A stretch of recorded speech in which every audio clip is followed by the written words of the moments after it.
Hey guys, we are down here with Tom Warr and Craig Glassby. We are down here, we've just unveiled Nigel Warr's car, and we're going to have a bit of a chat with these guys and see how it was built. Yeah, it took its time, but we got it done for Dad. It's pretty much exactly what he wanted, a really tough, really fast car that, from a distance doesn't look anything special. Then as you get closer and closer, lift the bonnet, look underneath it, you go, holy shit, this thing's an animal. And what about through the build process? You've had a lot to do with this, Craig? Yeah, well, when we finished the ute and we built the pro-charged engine and he won the Red Centres here, we decided, what's the next build? Nigel had a coupe when he was younger, and a yellow one, black stripes, flat bonnet, and he basically said, I want to build something that's similar to what I had. I don't care what you do underneath, and I've always wanted to put a twin-turbo Noonan into something. So he said, yeah, okay, let's go, and opened the checkbook and said, let's start ordering some parts. And it just evolved from there. It just got bigger and bigger, and normal Nigel Warr fashion. He just wanted something that nobody else had. But it had to be street driven. We weren't allowed to put aluminium rods in it. We were, so we had to spend a lot of money on high-tech parts that could handle 2,500, 3,000 horsepower, because the guy would just get in the car on a Sunday and drive it into Freo for a coffee.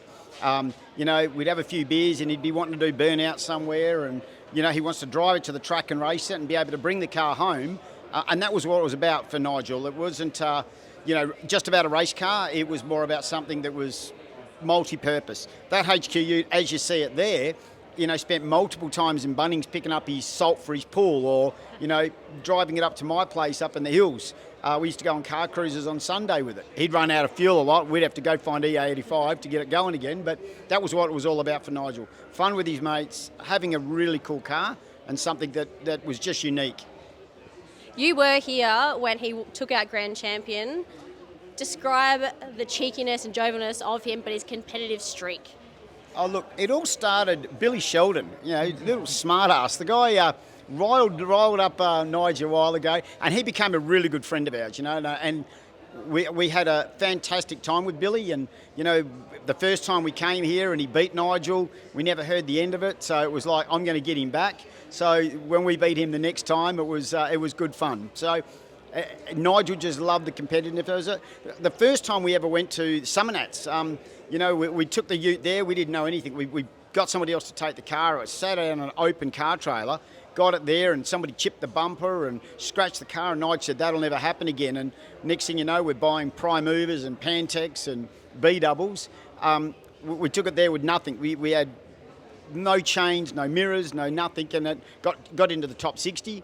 Then it went in the dyno comp and did really well in the dyno comp. It had a naturally aspirated shaft brush engine into the time. We went out and had a really big night the night before, made the dyno final, got pissed and slept in, and he missed the finals. And the guy that won it won with like 530 horsepower, and that made 800. And Nigel hated it. They hated the fact that he let himself down. So after that, we just got better at the car scene, and he loved it. Tom, obviously is his pride and joy, so Tom evolved into it and loves it. So it's good that the family have allowed us to continue on for Nigel's legacy, and it's such an important thing for me because I've known Tom since he was born. So to be able to be a part of Tom doing this and winning events like he is now and driving again this weekend means a lot. Saying that, Tom, he was really competitive. How are you competitive in versus what he was like? So much more competitive. Oh, you won. Just like Dad, you're first or you're last. Winning doesn't mean everything. The best thing is coming here with everyone and seeing all you guys and seeing the team. And we've got nearly 40 Shields people here this weekend, which has made it awesome. But there's nothing like winning. Beating Billy was probably one of his greatest achievements, maybe second to me and Abby. So it'll be good if we do take home some trophies. It'll be really good for Dad. But it was just about getting the car here and showing it off and having a good time. Yep, spoken truly, because you are the current motivation champion at the moment in this ute. Mm-hmm. Yeah, it was really cool. That was my first real go at it. I have some pretty stiff competition. Mitch's EH is one of the nicest cars I think I've ever seen. So it was cool to take away the trophy, and it'll be really cool to back it up, not just for me and everyone here, but for Dad as well. And the fact that Nigel had a crack at it and couldn't do it, so it was good that Tommy did it. So right now he'd be looking down saying, smart ass. The perfect family combo. Yeah. That's awesome. Yeah. So on the HQ, we're going to talk about the combo and how that came about and what you've done to it. Oh, I think like Craig said, we always wanted to do something billet, something turbo, and there's only real, one option when you're going down that road, and that's a Noonan. Strap a couple of big 88mm turbos on it there. Amazing exhaust work from Yule's, just makes the whole engine pop. And like Craig said, it needs to be street driven as well as race, so it's got the best pistons, best rods, bearings, crank, you name it. It's really gone all out. Transmissions, a full billet M&M Turbo 400. Normal pattern shift. It's got all the lock up, all the fancy lock up, the bump box, everything. You name it, this car's had it thrown on it. Billet 9-inch, centre in the rear. It's a pretty serious bit of gear. Yep. And also, I noticed the tail lights in this is also a little bit different. Is that a Nigel thing? Yeah, well, Nigel always liked it a bit different, but the bumper was customised by Yule over at Shields, and the lights that he originally picked for it, we flicked in the bin because it was typical Nigel. He loved nice things, but sometimes he picked things that we all frowned at. So we upgraded a few little things with Tom's help. Tom picked the headlights, tail lights, just to give the car a bit of his own twist and have an input into the outside of the vehicle.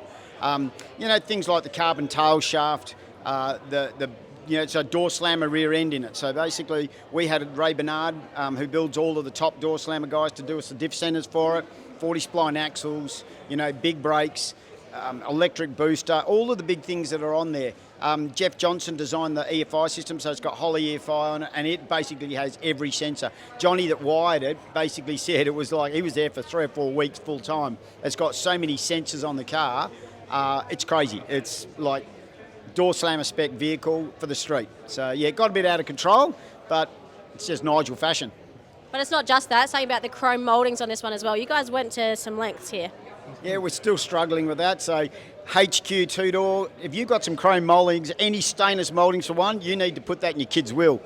Every single time we tried to buy one that was damaged, it was $2,000 and then $1,000 to have somebody fix them. Couple of them we'd like to tidy up, but it's very hard to get these things done. So we've actually got a guy back in Perth that's remanufacturing some from brand new for us, just because we do want this car absolutely perfect.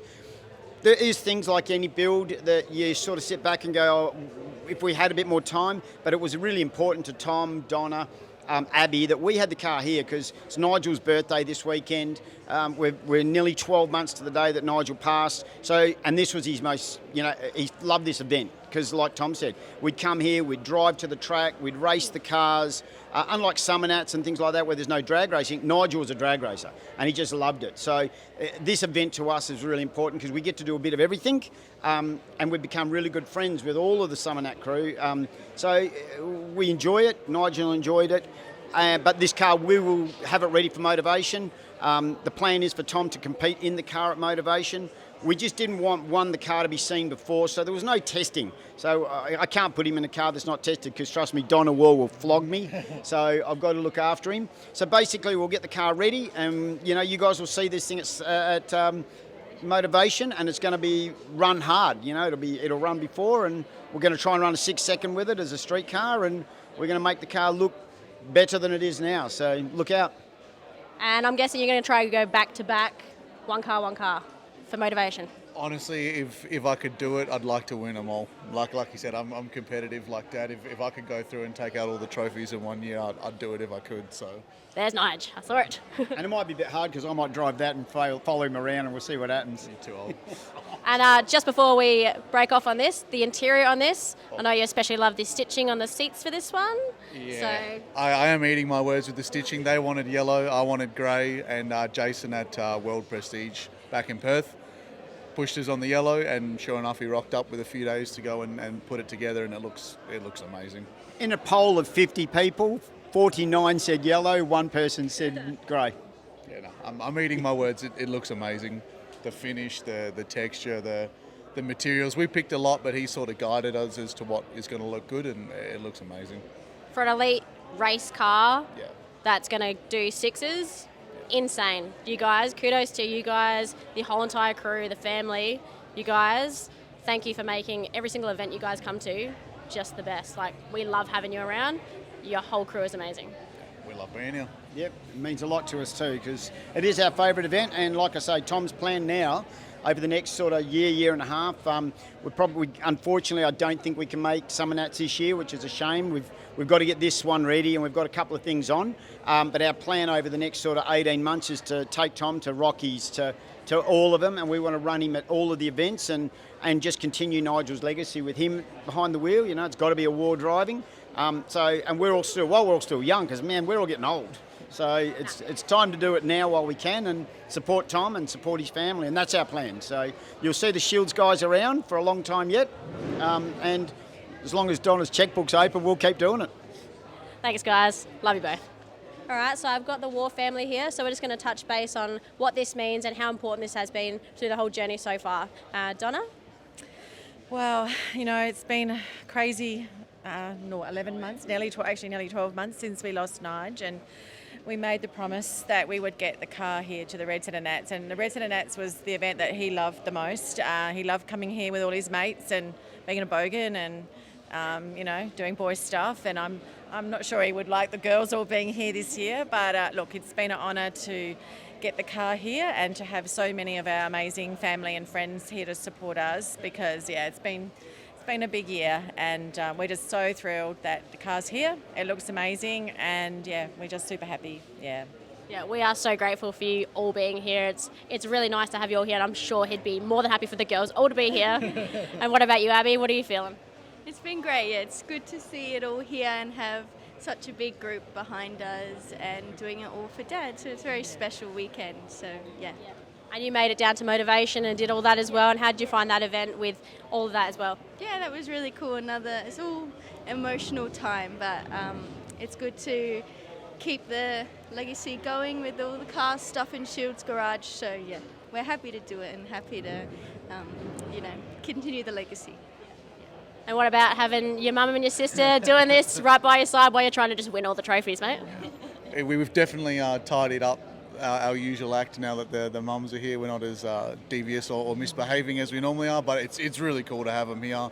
You know, Julia, my fiance, is here. All our friends are here, the girlfriends, her friends, the mums. It's different, but it's really good. I think, you know, eventually it probably would have come to the mums coming anyway, so it's just good to have everyone here supporting, and it'll be good to watch Mum to see how it all happens, and hopefully she doesn't just close her eyes when I do the drag racing.